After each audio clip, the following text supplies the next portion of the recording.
महोदय, मी आपल्या अनुमतीने माझा ठराव मांडत आहे.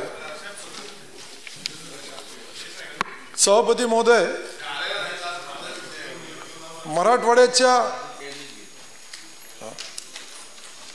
मराठवाड्याच्या विकासाच्या दृष्टीने आवश्यक असलेल्या अहमदनगर, बीड, परळी, सोलापूर, बीड, जळगाव या नवीन रेल्वे मार्गाचं काम हाती घेण्यासाठी कोकण रेल्वे महामंडळाच्या धर्तीवर एक स्वायत्त रेल्वे मंडळ स्थापन करून हे रेल्वे मार्ग विहित मुदतीत पूर्ण करण्यासाठी राज्य शासनाकडे केंद्र शासनाने आग्रह धरावा अशी शिफारस ही विधान परिषद शासनास करत आहे. सभापती महोदय,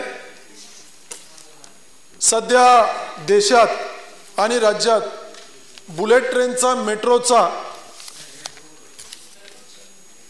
सध्या हा जमाना आहे आणि ही चर्चा चालू असताना मराठवाड्यातला हा बीड जिल्हा, या बीड जिल्ह्याला अजूनही ब्रॉडगेजची रेल्वे साधारण 1995-96 साली मंजूर झालेला हा प्रस्ताव अद्याप तो पूर्णत्वाकडे गेलेला नाहीये. सभापती महोदय, एकीकडे वर्तमानपत्रात आम्ही वाचतो, ऐकतो, पाहतो, बुलेट ट्रेन आता मुंबई अहमदाबाद मार्ग, आपलं मुंबई ते अहमदाबाद ही बुलेट ट्रेन सुरू करण्याचा प्रस्ताव केंद्र सरकारचा आहे.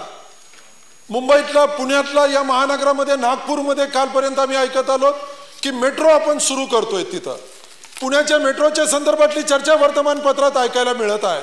नागपूरच्या मेट्रोच्या संदर्भातली चर्चा तिथं ऐकायला मिळत आहे. पण बीड जिल्ह्यातला काय,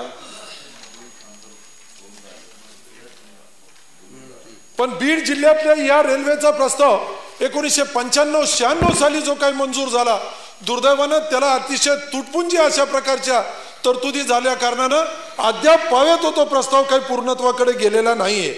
सभापती महोदय, ग्रामीण भागातील विकासासाठी वास्तविक पाहता रेल्वे बीड जिल्ह्याच्या दृष्टिकोनातनं जिथं मायग्रेशनचं प्रमाण हा 61% पेक्षा अधिकच होत आहे दिवसांदिवस, अशा या बीड जिल्ह्यामध्ये रेल्वे किती महत्वाची आहे ही मी नव्यानं तुम्हाला सांगण्याची आवश्यकता नाहीये.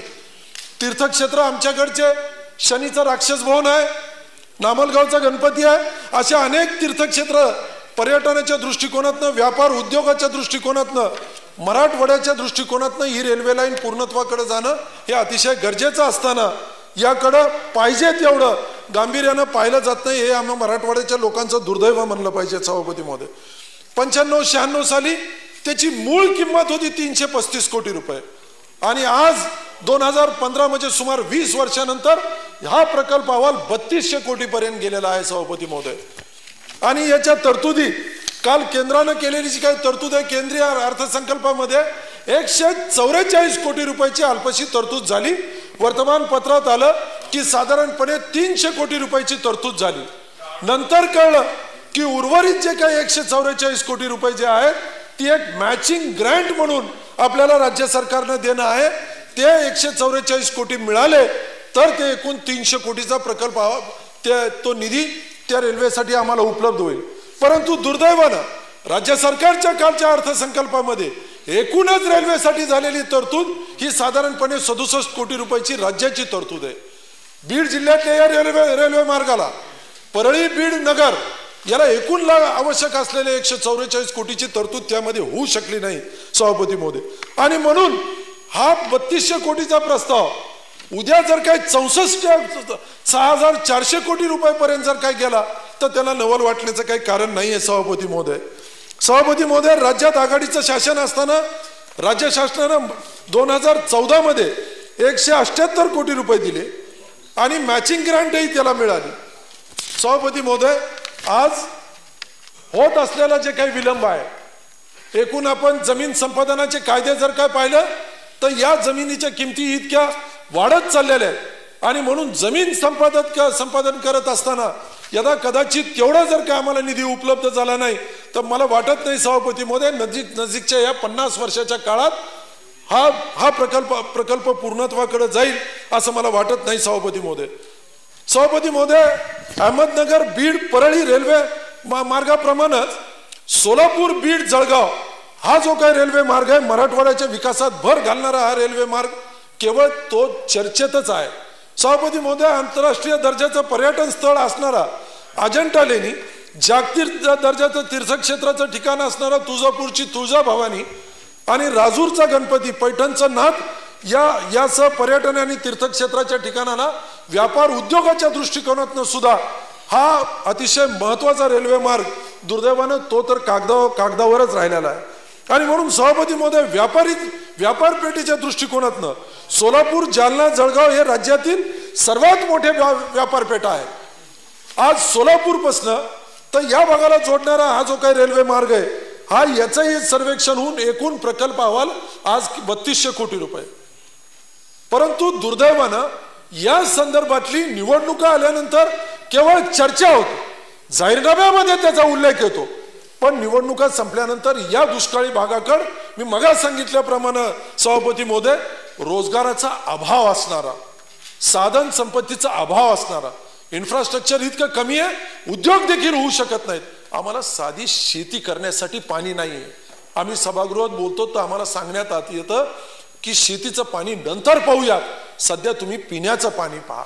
आणि म्हणून अशा दुष्काळी भागाच्या संदर्भात यदा कदाचित हे इन्फ्रास्ट्रक्चर अपग्रेड करण्याच्या हेतून आपण या दोन्ही रेल्वे मार्गाला न्याय देण्याच्या हेतून राज्य सरकारने जर काही पुढाकार घेतला तर मला वाटतं या मराठवाड्याला निश्चितरित्या न्याय मिळाल्यासारखं होईल। सभापती महोदय, हा रेल्वे मार्ग उत्तर, मध्य व दक्षिण भारताला जोडणारा अतिशय महत्वपूर्ण आणि बीड जिल्ह्याच्या ठिकाणी, बीड शहराच्या ठिकाणी जिल्ह्यात कुठेही एक फार मोठं जंक्शन होऊ शकेल। सभापती महोदय, एक राजकीय इच्छाशक्ती लागते,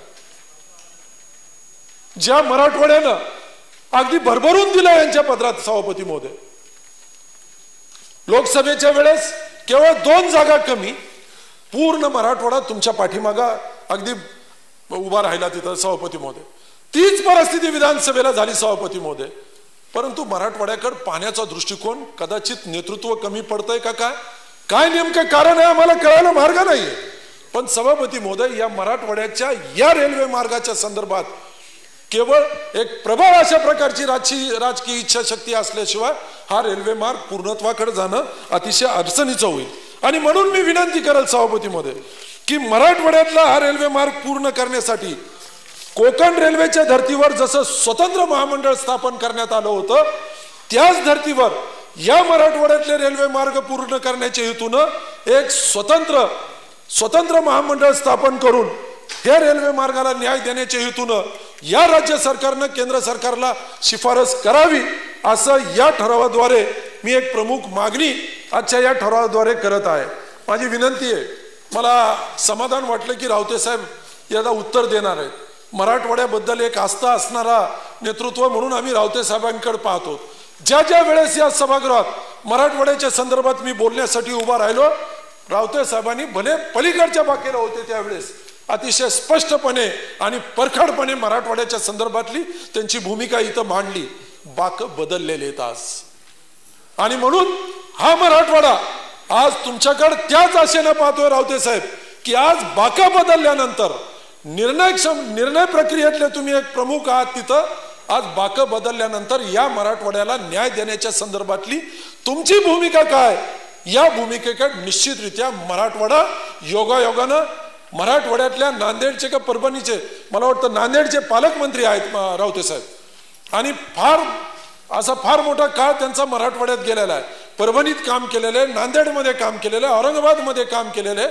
आज मराठवाडा रावते साहेब मराठवाड्याच्या मातीशी नाळ ज्यांची जुळलेली आहे असे रावते साहेब आज तुम्ही उत्तर देत असताना केवळ आज अचानकपणे तुम्ही म्हणले मी उत्तर देतो, परंतु या प्रश्नाला आज आपल्या उत्तरामध्ये न्याय मिळावा अशा प्रकारची अपेक्षा जर काही मी व्यक्त केली तर ती अतिशयोक्तीचा भाग ठरणार नाही। आणि म्हणून मी अतिशय नम्रपणे विनंती करतो की या विषयाकडे अतिशय गांभीर्याने पाहून आपण या संदर्भातला निर्णय करावा, अशी नम्र विनंती सभापती महोदय मी आपल्या मार्फत माननीय रावते साहेबांना करत आहे। एक ठराव असा आहे की मराठवाड्याच्या विकासाच्या दृष्टीने आवश्यक असलेले अहमदनगर, बीड, परळी वगैरे राज्य शासनाने केंद्र शासनाकडे आग्रह धरावा अशी शिफारस ही विधान परिषद शासनास करीत आहे. सन्मान्य सभापती महोदय, सन्मान्य पंडित साहेबांनी जी तळमळ या ठिकाणी व्यक्त केली त्याच्याशी मी पूर्णपणाने सहमत आहे. सन्माननीय सदस्य अमरसिंह पंडित नेहमीच मराठवाड्याच्या बद्दल आग्रही भूमिका या सभागृहात मांडत आले सातत्याने. हे अशासकीय ठराव आहे होय. आणि त्याने पंडित साहेबांनी एवढं म्हणजे ज्या गतीने आणि यांनी मांडलं त्यांचं ते आंतरिक आहे. माननीय थोडंसं वेळेचं बंधन अमरसिंह पाळा. पंडित साहेबांनी हा जो ठराव मांडला याच्यामध्ये मी एकच सांगतो, सोलापूर, बीड, जळगाव ही सोलापूरच्या रेल्वे विभागाकडून याचा सर्व्हे सुद्धा झाला आहे आणि त्यामुळं याच्यावर सहज तरतूद होणं शक्य आहे ना. हा मार्ग अतिशय तातडीचा आहे असं रेल्वे मंडळाचं सुद्धा म्हणणं आहे. परवा त्याच्यावर फार मोठी चर्चा झालेली आहे.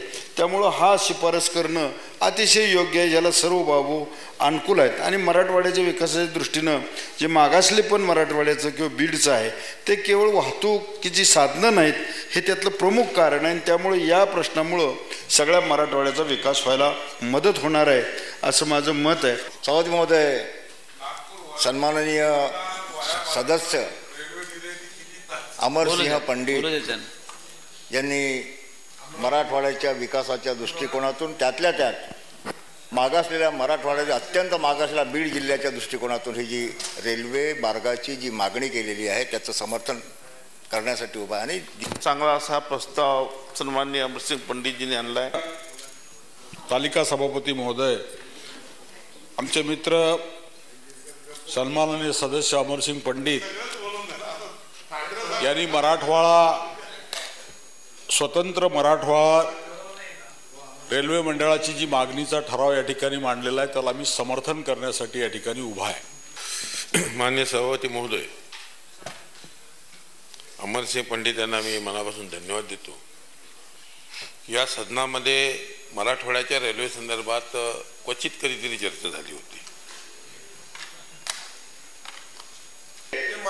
या ठिकाणी सन्माननीय सदस्य अमरसिंह पंडित यांनी आणि सन्माननीय सदस्यांनी अहमदनगर आणि बीड परळीच्या रेल्वेच्या संदर्भामधला प्रश्न या ठिकाणी उपस्थित करा. आणि मूळ मुद्दा याच्यामधला जो आहे, कोकण रेल्वे महामंडळ जसं आहे अशा प्रकारचं निर्मिती करण्याच्या दृष्टी, कारण रोखे त्या ठिकाणी काढायचे असले अशा पद्धतीने जर आपल्याला मार्केटमध्ये यावं लागलं आणि 50% जर राज्य शासनाचे त्यामध्ये लागत असतील तर अशा प्रकारचं रेल्वे महामंडळ अशा प्रकारचं काढण्याच्या संदर्भामध्ये काही भूमिका राज्य शासन घेणार आहे का? हा राज्य शासनाचा अखत्यारीतला भाग आहे. कारण 50% जी रक्कम आपल्याला केंद्राकडे द्यायची आहे ती 50% कुठेतरी त्या ठिकाणी देण्याच्या दृष्टिकोनातून आपल्याला रोखे काढण्याची गरज आहे का? आणि जर काढायचं असेल तर त्याबद्दलची काय भूमिका राज्य शासनाची राहणार आहे? महत्वाच्या विषयावर माननीय मंत्री महोदयांनी उत्तर दिलंय, परंतु आता मी अधिकचा आपला वेळ घेणार नाही. माझी एक विनंती आहे मंत्री महोदय आपल्याला की या मराठवाड्यातल्या रेल्वेला न्याय देण्याच्या हेतूनं, मराठवाड्यातल्या या मागासलेल्या भागाला न्याय देण्याच्या हेतूनं आपण या रेल्वे प्रकल्पांच्या संदर्भात माननीय रेल्वे मंत्र्यांकडे आपण एक बैठक घ्यावी आणि निदान माननीय रेल्वे मंत्र्यांकडे एक बैठक घेऊन या प्रकल्पाला ज्या गतीनं आता जे काय आपण सांगतायत की 165 कोटी रुपये आतापर्यंतचे खर्च झाले, 1995चा प्रकल्प आहे हा मंत्री महोदय, आणि 1995च्या प्रकल्पावर आज जर 165 कोटी रुपये खर्च झालेले, 335 कोटी रुपयाचा 365 कोटी रुपयाचा प्रकल्प अहवाल आज साधारण 3200 कोटी रुपयेपर्यंत जातोय. तो अशा गतीनं जर काही जाऊ लागलो तर ते पैसेही दिलेला पैसाही कारणी लागणार नाहीये मंत्री महोदय. आणि म्हणून मी नम्रपणे विनंती करतो की या संदर्भातली आपण बैठक मान्य रेल्वे मंत्री महोदयांकडे घेऊन हा प्रकल्प निकाली आणि निर्णय घेण्याच्या हेतूनं आपण लवकरच ती बैठकीच्या संदर्भातला वेळ घेऊन त्या संदर्भात त्यांना लोकप्रतिनिधींना आपण तिथं बोलवावं आणि खास करून विरोधी पक्षांच्या, जेणेकरून नेमकं काय चाललंय आम्हाला एकदा कळावं त्यांना, आणि या संदर्भातला आपण लवकर निर्णय मध्यस्थी करण्याच्या हेतूनं आपण ती करावी एवढीच एक नम्र विनंती करतो. महोदय, मी माझा ठराव सभागृहाची अनुमती असल्यास मागे घेत आहे. सदस्यास आपला ठराव मागे घेण्यास सभागृहाची अनुमती आहे काय? कोणाची हरकत नाही. सभागृहाच्या परवानगीने ठराव मागे घेण्यात आला.